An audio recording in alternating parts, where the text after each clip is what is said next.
Congress party అధికారం రాకముందు ఎన్ని హామీలు ఇచ్చింది, ఏ విధంగా మోసం చేసింది మనందరికీ తెలుసు. మీకు కొత్తగా చెప్పాల్సిన అవసరం లేదు. ఇవాళ సంవత్సరం లోపల 2 లక్షల ఉద్యోగాలు భర్తీ చేస్తున్నది. ఇవాళ 20,000 మంది ఉద్యోగాలకు నోటిఫికేషన్ ఇచ్చింది. 50,000 ఉద్యోగాలు ఇస్తామంటున్నారు. 4,000 నిరుద్యోగ బుద్ధి ఇస్తున్నారు. 14 నెలల 56,000 ఒక్కొక్కరికి ఇవ్వాలి. ఏమని చెప్పండి. ఇవాళ ఒక్కొక్క నిరుద్యోగ యువకుడు అడగాలి, ఓటర్ మేధావులు అడగాలి. ఇవాళ నాకు 56,000 రూపాయలు నేను కాంగ్రెస్ పార్టీకి ఓటేస్తా, లేకుండా మాత్రం బీజేపీకి ఓటేస్తా అని చెప్పి వాళ్ళు ఆలోచించాల్సిన అవసరం ఉంది. టీచర్లకు డిఎల్ ఇస్తాడు. ఒక్క డిహెచ్ ఐడిఎల్ పెండింగ్ పెట్టింది. వాళ్ళు పిఆర్సీ ప్రకటించారు. పిఆర్సీ సమావేశం లేదు. పిఆర్సీ కమిటీ లాపత్త లేకుండా పోయింది. ప్రమోషన్లు లేనేలు, స్కావెంజర్ లేక బాత్రూమ్లు కడిగే పరిస్థితి. టీచర్లు, ఉపాధ్యాయులు, ప్రధానాచార్యులు బాత్రూమ్లు కడిగే పరిస్థితి. కనీసం చాక్ పీస్ కొందామంటే పైసలు లేదు. ఇలా బడ్జెట్ లో విద్యకు 15% కేటాయిస్తాడు.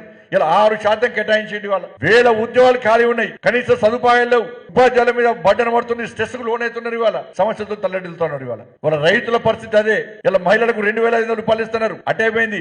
స్కూటీ ఇస్తున్నారు. అటైపోయింది. తులం బంగారం ఇస్తున్నారు. అటైపోయింది. రైతు కుళ్లకు 12,000 రూపాయలు అటైపోయింది. రైతు భరోసా అన్నారు. అటైపోయింది. బోనస్ అన్నారు. అటైపోయింది. ఇట్లా అన్ని సమస్యలతో ఇలా ఈ తెలంగాణ రాష్ట్రంలో కాంగ్రెస్ పార్టీ బాకీ పడ్డది. ఈ బాకీలు పడ్డటువంటి కాంగ్రెస్ ప్రభుత్వాన్ని బండకేసి కొట్టాల్సిన బాధ్యత భారతీయ జనతా పార్టీ కార్యకర్తలుగా మన మీద ఉన్నది.